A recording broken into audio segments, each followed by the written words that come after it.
Good to see you. I'm Dave Rubin. This is the Rubin Report Direct Message. We are live streaming on Rumble, YouTube, and Blaze TV. Don't forget to share, subscribe, tap notification bells. It's March 8th, 2022. There's a lot going on in the world. I said to my guys this morning, let's just not do Russia, Ukraine today. The whole thing, they talk about the fog of war. The whole thing feels so messy to me and so confusing. And I don't mean confusing like we can't ascertain truth out of it. I mean that our media is in such a state of disarray. There are so many liars everywhere, people who have lied about everything for so long, that trying to pilfer some truth out of it is really, really tough. As I said yesterday, it's like, if you think the New York Times and Washington Post lie about everything, then why would they not be lying about this? I don't know exactly how to frame this in a way that is going to make some sense to you. And I think also, everybody pretends to be an expert about absolutely everything. And I don't think I have to do that here. I will do the best I can to communicate this stuff to you as honestly as possible. And we'll do more as it comes. But I was just like, I just don't feel like doing it today. If you want a little more, though, on the general ideas about geopolitics and international relations and things like that, I interviewed Nikki Haley, who's the former U.S. ambassador to the UN. We put it up yesterday. She was UN ambassador under Trump. And I know there's a little tension there between the base and her after the January 6th things and all that. But she really lays out an interesting case for, sort of peace through strength and, carry a big stick and speak softly and all that good stuff. And then I talked to her about my more libertarian approach to things. So we have a really interesting conversation. Part one is up on YouTube. The full thing is up at rubinreport.locals.com. And as you know, I am in the midst of recording the audiobook for Don't Burn This Country. That's what I did for 5 hours after the show yesterday, and I'll be doing for 5 hours after the show today. The book is on sale right now. You can get it at daverubin.com/book. That's the pre-sale. Of course, the book comes out on April 12th. I think you're going to dig it. I'm really enjoying doing the audiobook because I can land all the funny stuff and do it just exactly as I like, with the pauses in the right spots and all that good stuff. So I do think you will dig it. And as I said, if you buy it during the pre-sale time, that counts towards week one, which gets us on the New York Times. And I only want to get on the stupid list so that I can tell those people to go F themselves. Okay, all of that being said, today we're going to be talking about this Don't Say Gay bill here in Florida. And long story short, you can say gay. And there's actually nothing about gay in the freaking bill itself, but everybody's melting down. And then we're going to compare and contrast what's going on here in Florida, which is at obviously the forefront of freedom here in the United States, versus what's going on in places like California, New York, and some other places when it comes to the COVID stuff. And believe it or not, in New York, they still want young toddlers in masks. Just crazy stuff. But before we get to any of that, I want to talk to you guys about Z-Stack and have a sip of coffee. If the last 2 years have taught us anything, it's that you must take control of your own health. It's clear that you can't simply rely on the government or big pharma to protect you or your family. That's where Z-Stack comes in. Z-Stack is a specially formulated immune-boosting supplement that includes zinc, quercetin, vitamin C, and vitamin D, formulated by Dr. Vlad Zelenko, the world-renowned doctor President Trump credited with his early treatment protocol when he got COVID and his decision to take HCQ. Z-Stack has been scientifically formulated, is kosher and GMP certified, and is produced right here in the USA. Although mask mandates are being lifted and vaccine mandates are no longer enforced in several states, we'll get to that in a little bit, viruses are still out there. By taking Z-Stack daily, you're supercharging your immune system. Z-Stack is formulated to help combat any and all variants as well as the common cold and flu. So I encourage you to start taking it now to stay ahead of any potential future variants by preparing your immune system and going about living your life. Go to zstacklife.com/Dave today and enter the promo code Dave to get a small discount off your first order. That's zstacklife.com/Dave, promo code Dave. And now back to me. Okay, so the big thing in the culture war, which is always raging on, we are stuck in this endless, ridiculous culture war that never stops and is fueled by algorithms and liars and media buffoons versus the rest of us. The big thing is this Don't Say Gay bill. that they're telling us about in Florida. Now, the bill itself doesn't even have the word gay in it, but it has caused a complete meltdown amongst our media elite, our blue check Twitterati, and everyone else. So I'm going to tell you exactly what's in the bill. But before we do that, here's what's going on in Florida schools. This is Florida Senate Democrats going to a school, and in case you don't know, they love the gays.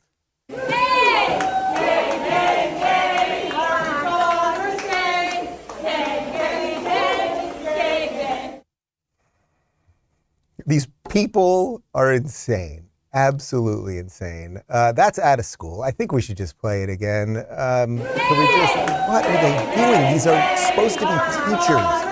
Look at these gay, gay, gay. I'm gay, she's gay, everybody's gay, yippity dippity. I'm honestly not sure that I'm gay after this. I'm married to a dude. It's true. My husband's gay. And that's, is what it is. But I can't take these people anymore, and I'm thinking about returning the gay card. These people are absolutely ridiculous. And actually, joking aside, if you're pro-gay, and what I mean by pro-gay is if you believe that people have sexual preference and should be able to enter whatever relationship they want with another consenting adult, if you fundamentally believe that, if you believe in individual rights and all of these things, you have to be radically against these people. Because these people are making all gay people look completely ridiculous. And I actually think there's an awful lot of gay people that are completely against these people. Now, why is it that these adults are parading around a school chanting, gay, gay, gay, everybody's gay, you're gay, extra credit if you're gay? Why is it that they're doing it? Well, it's because of this bill that is in the Florida State Senate right now that they're calling the Don't Say Gay bill. And that sounds very scary, right? Oh my God, you can't say gay, but we're for free speech. Why can't you say gay? Here is reporter Evan Donovan on a local Florida channel explaining what is actually in Bill 1557. And again, the word gay is not in it.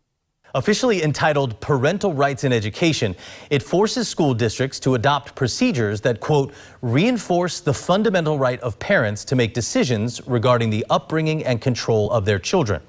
That includes making school districts notify parents if there are changes to the student's mental, emotional, or physical health or well-being, not encouraging students to withhold information from parents, allowing parents to access their child's student records, letting parents refuse any health care services offered by the school, and getting parental permission before administering any health screening or well-being questionnaire. The bill also forces schools to respond to parent concerns within a week and resolve those issues within a month. If the school can't or won't, parents can escalate those concerns to the state for a resolution, or they can sue. Okay, so reporter Evan Donovan, he had a little run-in with DeSantis about this a day or two ago. We'll get to that in just a second. But what he laid out there is basically what's in the bill. To expand on it a little bit more, in essence, if you are in kindergarten to third grade, that's what this is about, kindergarten to third grade, they can't teach you in a state school about sexuality or gender identity. Now, that has nothing to do with being anti-gay or anti-trans or anything else. Why? I really think about this for a second, or especially for those of you that are parents. Really think about this second. You got a second grader, 7 years old, 8 years old. Okay, I was just at my niece's birthday party on Sunday. She turned 7 years old. These kids, we were playing, we were making the putty. What do they call it? Not the putty. What do they make? The slime. You make the slime. It's like with shaving cream. They love slime and painting and all this stuff. It's a bunch of kids. They want nothing to do and they know nothing about sexuality or sexual preference or anything else. Why in the world would you want to send your kid to a state-run school where most likely an activist is going to start bringing up sexual attraction to them and sexual preference and sexual identity, whether they think they're a boy or a girl or anything else, especially when you know that these teachers are mostly activists and they will always endorse the most extreme ideas. That's just true. That's just true. That has nothing to do with being gay or anything else. Why would you want your young kindergartner, first grader, second grader, third grader being taught about sex in school? That's what this is really about. But now can we pull up the still there of the bullets of what else is in there? So this is HB 1557. This is what all of the Democrats and the media are going crazy about. These people lie about absolutely everything. Let's just go quickly through these 5 bullets. What's in the bill? You should notify parents of changes to health or well-being. Well, okay, that does seem like if a kid at school was having health problems or seemed depressed or something like that, it does seem like that shouldn't just be dealt with within the school. It seems like a teacher or an administrator or principal might want to communicate that to the parent, because ultimately the parent is the one responsible for the child's well-being. Okay, bullet number 2, don't encourage withholding info from parents. Well, of course that makes sense. What right, if the school knew that a child was deeply depressed about something, was really upset about something, was in some sort of pain, having some sort of existential crisis, and again, we're talking about kids that are in 1st or 2nd grade. This isn't about 10th graders, right? That are a little more evolved, 12th graders that are really figuring stuff out. Of course, you wouldn't want to withhold that information. If you had a kid in school that was in a lot of pain, whatever that is, physical pain, mental pain, emotional pain, why would you be withholding that? Would that make sense? Does the state own the children? Not yet. Bullet number 3, allow parents to access child student records. Well, okay, that makes sense. If a kid's acting out in class and they get a bad mark, he's talking a lot, he makes a lot of jokes, whatever it might be. Of course, the parent should be able to see what's in this kid's records. Again, why is the good position here that we should hide things from parents? Unless you guys are up to something really nefarious, and I think you are. Bullet number 4, let parents refuse school health care services. Okay, I could see this one being slightly more controversial. Obviously, I'm okay with that. Of course, parents ultimately should decide what their children are injected with or what pills they take, et cetera, et cetera. We all know this. I think that should be the default position of most people. But I suppose in the crazy world that we live in, it would be somewhat controversial if some kids didn't want to be injected and other kids did, in which case I think if you really care about your kid, you'll just take them out of school. But I'll at least grant, like, there's some debate there somewhere on that one. Okay. And the 5th bullet point, get parental permission for health screening. Yeah. Okay. That's fine. Why wouldn't you just want a parent? If you go to the zoo, remember when you went to the zoo in school? Remember when you took the trip to Washington, D.C. and you went and you saw the White House and all that stuff? You'd have to have a parental document. It was a small piece of paper. It was usually about, yay long, and a parent would have to sign it just to say, okay, I know my kid's going somewhere. So I think related to health or related to what's going on in the school or whether the kid is depressed or in pain or whatever else it is, these are all obviously sane things. But the Democrats, they cannot do anything sanely, and then they get the media to fuel it, and then the entire machine, the entire algorithmic machine, the way Twitter shows you the topics, Ron DeSantis hates gay people, doesn't want anyone to say gay. It's complete and abject nonsense. Here's Governor Ron DeSantis on Tucker Carlson explaining what's actually going on here.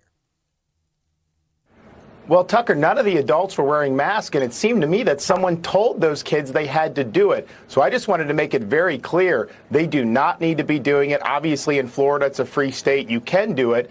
But I think it's also important to point out that there's no reason to do it for young and healthy kids, especially. And in the state of Florida, we never had a mask mandate, of course, but our guidance from our health department is not to wear these cloth masks. And I think it needs to be said because people have been lied to for 2 years. And so I didn't want it to be thinking that like they were told to do this by me, because I certainly wouldn't do that. And, they talk about, by letting someone have a choice to take off their mask and welcoming that. All right, guys, my bad. I threw to the wrong clip there. So here is Ron DeSantis now getting into a bit of a scuffle with the same reporter who I just showed you from that local news affiliate here in Florida about the Don't Say Gay bill. Asking about 7 parental rights in education, what critics call the Don't Say Gay bill, is on the Senate floor. Does it say that in the bill? Know that you support. Does it say that in the bill? I'm asking you to tell me what's in the bill, because you are pushing false narratives. It doesn't matter what critics say. Hold on. It says it bans classroom instruction on sexual identity and gender orientation. For who?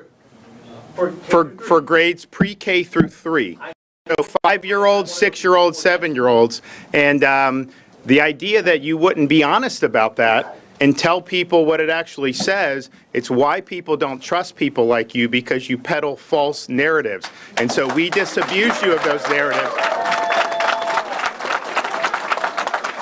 And we're going to make sure that parents are able to send their kid to kindergarten without having some of this stuff injected into their school curriculum. Okay. Sorry about our little screw up there. That one's on me. But you can see what's going on here, which is that DeSantis really has become a master in how to deal with the media. The fact that reporters are going up to him and talking about the Don't Say Gay bill already shows you that the reporters they've swallowed the narrative, right? Like they've taken that blue pill, and by just calling it the Don't Say Gay bill, they're already giving oxygen to something that deserves no oxygen. But DeSantis just pushes back, and that's exactly what you must do. You cannot play their games, and they get everybody to play their games, and once you start playing their games, it's an endless quicksand. Now, here is the video that we showed you a couple days because DeSantis has just been knocking it out of the park. Here's DeSantis a couple days ago telling those University of South Florida students to take off their masks. You do not have to wear those masks. I mean, please take them off. Honestly, it's not doing anything, and we got to stop with this COVID theater. So if you want to wear it, fine, but this is ridiculous. All right, well, it's good to be at USF. Okay, so what happened after that? Well, after that, then everyone said DeSantis is a bully. He forced the kids to take off their mask. He told them it was their choice. He didn't force anyone to do anything. You could even you see the kid taking it off and like the smile on his face, like, oh, I can breathe again. So DeSantis is really fighting the machine right now. Now, I want to contrast that to New York Governor Kathy Hochul, or as I call her, Kathy C-word, because as they start taking masks off in New York, at least in parts of New York, she's very concerned that the masked might now get bullied, even though they were the ones bullying everyone for the last 2 years. We will not have any tolerance for people who are questioning someone's own personal decision to do what they want. If people want to continue wearing masks, they're allowed to continue wearing masks. And I don't want any issues related to that, and I want to be very clear on that. We will not stand for any bullying or ostracization or harassment of an individual or a business or anyone who chooses to wear a mask. All right, so this is totally extraordinary, and I'm not just talking about her eyebrows, and she's definitely on the Pelosi route, whatever's going there. Like, what did these people do with it? Like, they're just trying to look evil. It's weird. But what is she really saying there? It's actually pretty amazing. She's saying we will not tolerate any bullying. Now, first off, these are the bullies. You, Kathy C-word, you are the bully. You are the mandate bully. You are the vaxxo. You are the people that have been bullying everyone for the last 2 years to do exactly what you want. But also, what do you mean as the governor? We will not tolerate any bullying of kids or people or businesses that want to wear masks. Now, I'm not for bullying inherently. Everyone can make whatever choice they want. That's what I believe in. It's what I've pushed this entire time, right? But what do you mean we will not tolerate it? Are you going to arrest students who might make fun of other students? I mean, is that what you're going to do? Are you going to start arresting people who mock people? What do you mean we will not tolerate it as a representative of the state? So that's what's going on in New York. And now let's throw back to that Tucker clip with Ron DeSantis related to bullying and masks and COVID and the whole damn thing. Well, Tucker, none of the adults were wearing masks, and it seemed to me that someone told those kids they had to do it. So I just wanted to make it very clear they do not need to be doing it. Obviously, in Florida, it's a free state. You can do it. But I think it's also important to point out that there's no reason to do it for young and healthy kids, especially. And in the state of Florida, we never had a mask mandate, of course, but our guidance from our health department is not to wear these cloth masks. And I think it needs to be said because people have been lied to for 2 years. And so I didn't want it to be thinking that like they were told to do this by me, because I certainly wouldn't do that. And, you know, they talk about, by letting someone have a choice to take off their mask and welcoming that choice, that's somehow bullying. Tucker, bullying is locking kids out of school, which they did. Bullying is forcing kids to wear masks for 8 hours a day, which they did for 2 years and are only stopping now because the polling's changed.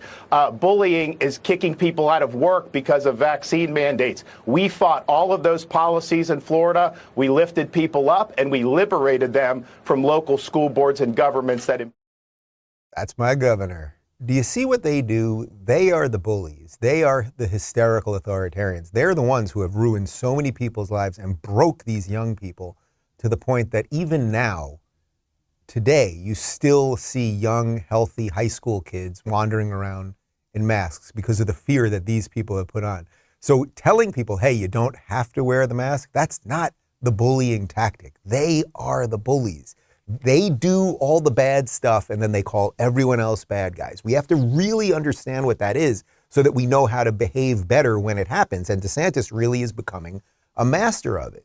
This is a good transition to now what's going on in New York City. So you may remember that New York City got rid of the reign of terror of Bill de Blasio, the socialist maniac who ruined New York City for about 8 years. And they voted in this other Democrat, Mayor Eric Adams, who just took over in the last couple months, who, once again, my good liberal friends, who I suppose are well-intentioned, but get everything wrong. They said, no, he won't be a radical. He'll be good. Yeah, well, here he is, keeping kids, toddlers in masks. If you were talking to a 4-year-old and trying to explain why they have to keep their mask on, but their 6-year-old brother doesn't, what is your explanation to that 4-year-old? I'm so happy you said that, because when I was in Rockaway in the St. Pat's Day Parade, I did just that. A group of parents brought me and talked to their children and explained to them. I told them, you're going to be taking off your mask like your big brothers and sisters are doing now. You know, when you have big brothers and sisters, sometimes they do things first to make sure it's safe for you. And those children, they understand it because they trust their parents and they trust their leadership. They're not tainted like adults. You know, they still feel that we have to make the right decisions for them. And I'm with the parents. I want those masks off. I said it in January, but I have to do it right to make sure our city protect its children and don't close down the city again. We really live in two different countries. Perhaps it's more than two different countries at this point, but I don't live in the same country as that man. I don't want to live in the same country as that man. I want people like him to have absolutely nothing to do with me, and that is why right now we are building a giant moat around my house. As I said the other day, we're filling it with gators, and I just put an order in. We sent the paperwork over to Israel. I'm getting an Iron Dome system around my house. I want nothing to do with these people.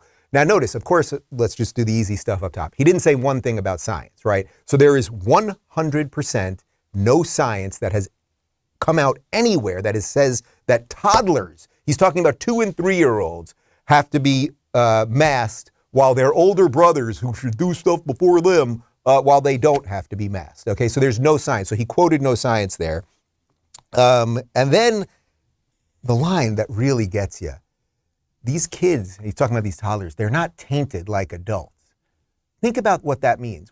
He's right, they're not tainted like adults. Kids come into this world and they're born free and they're naive. The world is what is put in front of them. And then they need adults to teach them how to think. They need adults to teach them what freedom is and to be able to critically think about what's going on. A toddler cannot do that. So if you force a toddler to wear a mask and then make them feel one day when you're 5 years old, you'll be able to take off the mask, they're just going to believe you. So they are breeding a generation of robots, and that's what they want. They want a bunch of dependent, depressed robots. I'm sorry, there's just no other way to look at that. I just don't know how you could possibly see it any other way. And remember, he was supposed to be the good guy. He's not as crazy as lefty lunatic Bill de Blasio.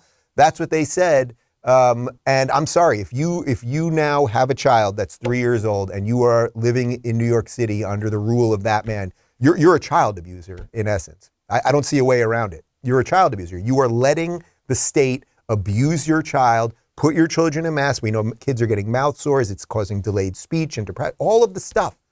You all know all this stuff. And if you're just letting them do it, then congratulations. Your kids are going to put you in a really, really cheap old age home one day where you'll most likely be abused by one of their friends. But there's more from New York City because some parents have had it. He said that he made it seem like the parents want this, right? This is what the parents want because I love parents. Not exactly the truth. We've got some info here from the New York Post. Roughly 100 parents and children gathered in front of New York's City Hall Monday to protest continuing mask mandates for the city's youngest kids. There is nothing I wouldn't do to keep my daughter safe, but it is my fervent belief, a belief supported by science, that continuing to mask 2- to 4-year-olds is unnecessary, said Dr. Megan Martin, who has two children ages 6 and 4. Masking tots hampers their development and must be abandoned, she argued. The policy does real harm to their education and social growth, she said, And it was the oath I took as a physician to first do no harm that is bringing me here today. The rally goers said they plan to file a lawsuit that will challenge the ongoing face covering requirement for children 4 and under. If you want to know sort of what level of abject bullshit we're dealing with, do you remember what happened a week ago today? Do you guys remember what we were doing a week ago today? Remember we ordered some pizza and some tequila and we watched that elderly man give that ridiculous speech where he slurred all his words? Yeah, I remember that. That was a week ago. That was the State of the Union. That was Joe Biden. He's 81 years old. Is that right? How old is Joe Biden? Something like that, or he's 78, 81, whatever he is. But the guy's obviously not doing so great with a bunch of other geriatric old people, most of them who have trouble standing up out of their chairs. He's 79 years old, thank you. But he acts 81. They were all in a room that was closed, that was not outdoors, and they were hugging and kissing and spitting all over each other. Nancy Pelosi was rubbing her evil claws together, remember that, as she sat right behind old Joe. The day before that, Joe was wearing a mask. That day, he didn't wear a mask. The day after, he was wearing a mask again. It's all theater. It's all bullshit. I just don't know what they have done. How did they take the fucking thing out of your brain that makes you think? But they did it. And congratulations to them for being very good at what they do, even though they're very evil. But which is more dangerous? Really think about it, please, scientists. If you're a scientist, if you're a Media Matters guy who watches my show, please help me. Please help me. Please show me the study that shows me it's more dangerous for 3-year-olds to be unmasked than Joe Biden and Nancy Pelosi. Please show it to me. But I get that you can't do it. I know you can't, but please do. I'll gladly send me a video. We'll play it here. I won't even comment on it. I mean that. Back to Florida, where good things are happening. Our Surgeon General here is a gentleman by the name of Joseph Ladapo, and he has really become an all-star in all this. We've talked about him a bit on the show. If his politics were a little bit different, a young black man that's a Surgeon General of a major state would be a huge star, right? He'd be on Newsweek, he'd be on Time, he'd be on cover of New York Times every day. Everyone would be telling you how great he is. Now, unfortunately, he happens to work for a scary, don't say gay conservative. So you don't hear much of this guy, but he is just knocking it out of the park, defending freedom and actually talking about where the real science is. Here he is talking about masks and the nonsense around masking. You know, it's hard to find these in Florida. You got to look hard. But you know, if you know where to look, you can find them. So I brought this, right? So unfortunately, we have a country right now where most people, including, I mean, this is across the political spectrum, think that these things are saving lives. So to the doctors who tell you that these things save lives, ask them, you know, what did the 2 randomized clinical trials that we've done during the pandemic, what did they show? Ask them that when they tell you that these things save lives. One found nothing, 0 benefit. The other found a small benefit, like a tiny benefit that's a little bit methodologically shaky. And by the way, none of them found a benefit in young people. Not a single one found a benefit in young people. That's the highest quality evidence. That's what it showed. Lower evidence is what the CDC likes to tout. You know, shaky studies, shaky methods, finding 80% reductions in infection. Give me a break, you know? I mean, come on. You know, nothing that we're seeing in this country justifies that kind of conclusion. Good doctors who were brave enough to say what the science showed got punished. And that's happening, and it's still happening, where people are still holding up the illusion that these things save lives. Do you guys get that feeling that I keep talking about when I play these clips where someone tells the truth? When you hear DeSantis tell the truth, or you hear our Surgeon General tell the truth, or the rare moments that someone outside of Florida tells the truth, like it feels lightening, right? Like you feel like a weight is lifted off your chest, because it's like we should be hearing truth from the people that we elect. We should be hearing truth from the people that are in charge of these states. We should be hearing truth from our media and everywhere else. It's not that hard. It really isn't that hard. It's what's right. And for some reason, we're doing the whole damn thing backwards. But it was so interesting what he said there. He quoted studies. Did you notice that? Quoted actual studies. So again, Media Matters or Washington Post or whatever, like, fact check the guy. Why don't you fact check the guy? I think we know why you don't fact check the guy. He talked about the methodology, right? He's showing you that there is no benefit to any of this. And if there was, then why would Florida, which has been open for 2 years, and everywhere I go, whether I'm in Miami or I was on the other coast last week, and I've been up north and I've been to the middle of the state, everywhere I go, everything is packed. Very few people are wearing masks, but you can wear one if you want to, and nobody's bullying you for it. Wouldn't the numbers be completely out of control? The morgues be overrun? Florida has the second oldest population in the United States, et cetera, et cetera. It just never ends. But Florida just has to keep leading, and that's exactly what it's doing. We've got some more info here from the New York Post. Florida will become the first state in the nation to formally recommend against COVID-19 vaccines for healthy children, a local official said Monday.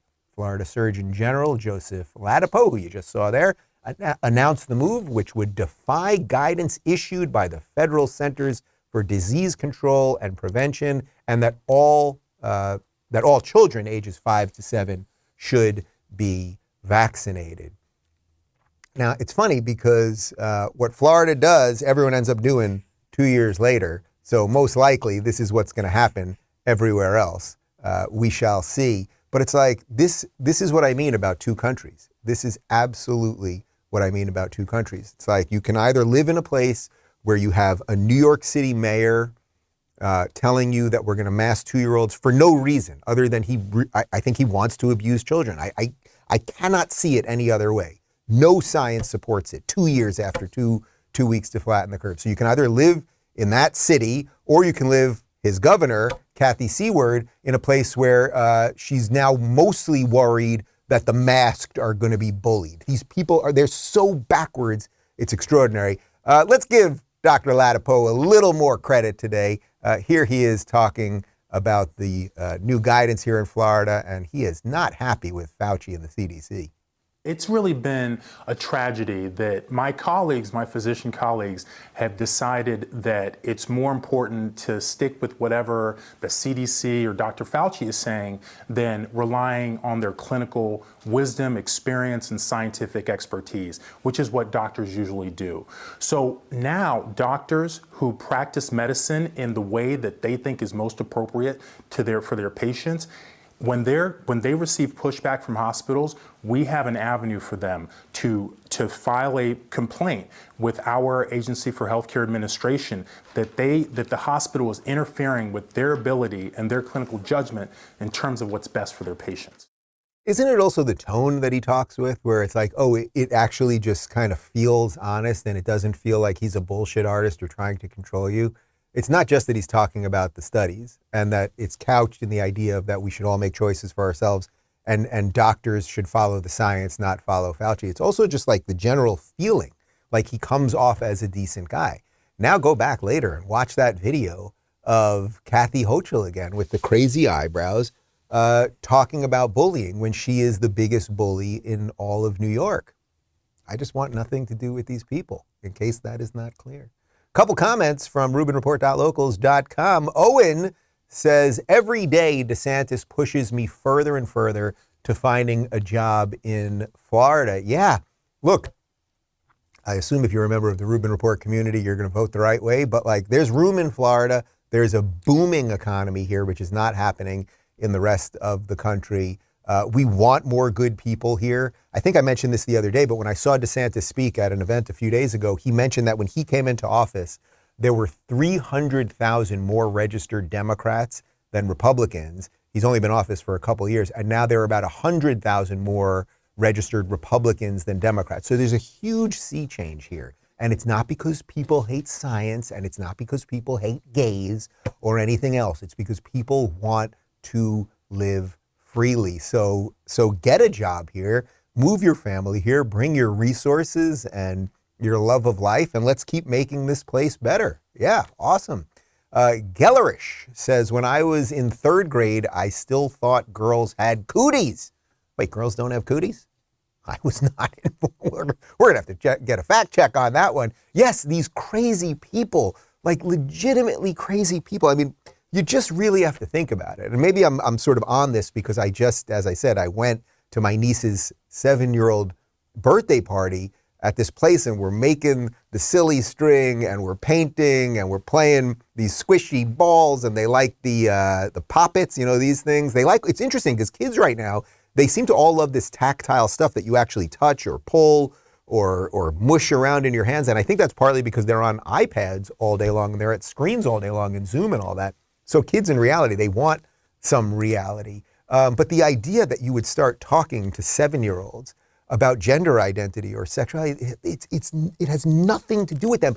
And yes, if you were in the rare, let's say 1% case where maybe your 7-year-old child wanted to talk to you about gender identity or sexuality, that should be done with you as the parent, not done at school by some government employee. It's just so obvious.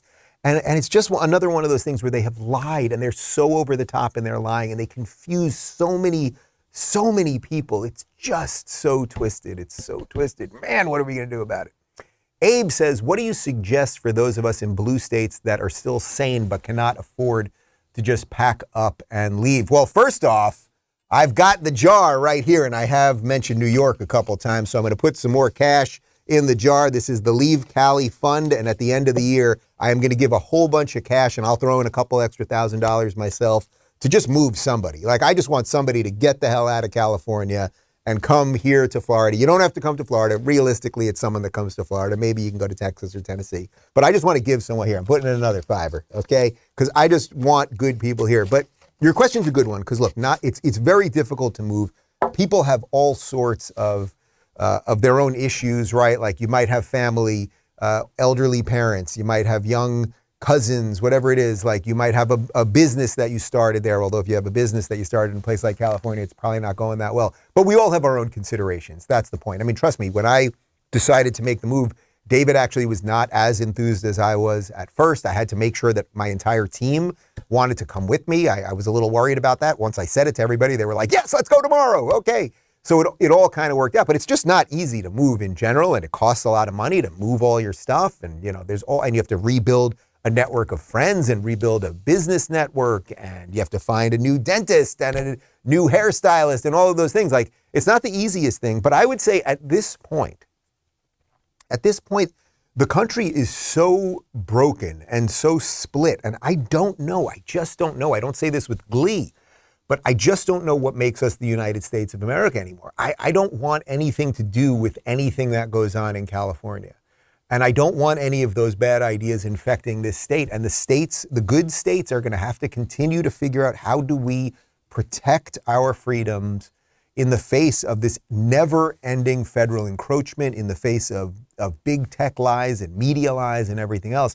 So if you're really, really stuck there, the best you can do, I think, is build a really good community of people around you, whether that's church or synagogue or sports or whatever, and try to get your kids out of school if you're a parent. I mean, I would say, it's not like everyone wants to be a homeschooler, but now there's these pods. Like, there are ways that you can get some of the power back into your hands, but the real thing is, like, figure out a way to get out if you can. I just don't see how it turns around. I just don't see it.